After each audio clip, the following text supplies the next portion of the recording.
Hello and welcome to this, your second breakdown video in this new series of little vlogs that I'll be bringing you over the course of this year, dedicated to all those issues affecting Europe and beyond. This one is called Your Climate Breakdown. So what are we going to be looking at in this debut episode? Climate policy. Who really runs it in Europe? Who's the climate master? Now, a bit of background.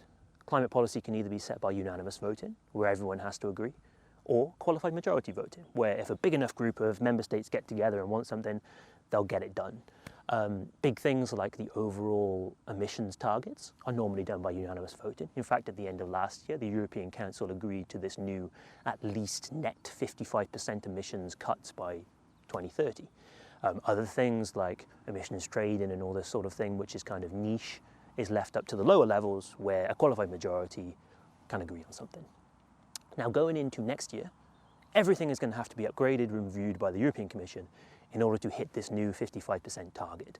CO2 targets for cars, emissions trading, what's included, and the effort sharing regulation, which decides how much member states have to do compared to one another. I mean, you can't expect Malta, for example, to do the same as Germany in terms of climate cuts, all of this sort of thing. It's just not feasible.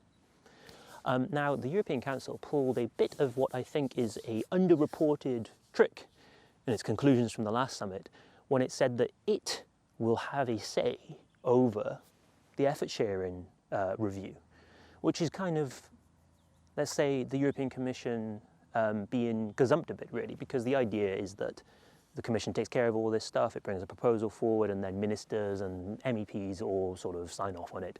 And it's only really the big high-level stuff that the likes of Macron and Merkel and Andrej Babiš or whoever needs to get involved with. Now, it's going to come back to this in one of the summits next year, either March or April, to have its say on this before the Commission even really proposes anything. And this is because the Council got pretty scared at the end of last year when basically the Commission and MEPs and all these other people were completely fed up with the Council stalling on the 55% issue and said, if you don't agree to it this time, we'll go over your heads, we'll go to qualified majority, and we'll get it done our own way. Because enough people want this, what are we hanging around for? If we don't submit it in time, the UN are going to think we're idiots, we're not going to make any changes in the world, Joe Biden's not going to do anything with us because we'll be too slow. So this is probably a way of it keeping its fingers in the climate pie and preserving this role for itself. And don't expect it to end there. There's probably going to be a lot of other things. I mean, CO2 targets, for example. What do you think of when you think of car makers? Germany. If the European Commission starts to get ahead of itself and proposing really big cuts and targets for car makers, you can guarantee that the car lobby in Germany is going to go crying to whoever is the chancellor at that time and asking them to get involved. And if they can't get it done at ministerial level, well, they'll go to the UCO. Same with Poland and energy generation. If things start to go quicker than they are comfortable with or can mitigate in lower levels, they'll go to UCO. And that's either going to be a good thing, where it keeps climate in the mainstream, big issue that is always guaranteed to get its time in the sun once a month at these meetings, or nothing's going to happen because very rarely do people agree on things unanimously, especially on something as divisive as climate policy, because it affects everyone completely differently.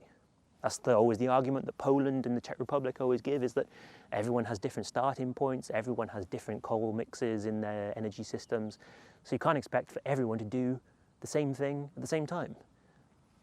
So that's what you're going to have to look out for in 2021. We're on Twitter for now. We'll be moving to YouTube shortly. If you do like this video and you want more of them, please retweet it, send it to your friends, like it, tell me that you like it, and I'll keep doing it.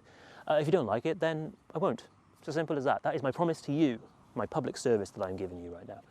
And I'll see you next time, next week probably, for another breakdown of some sort, transport, climate, or even maybe do something else.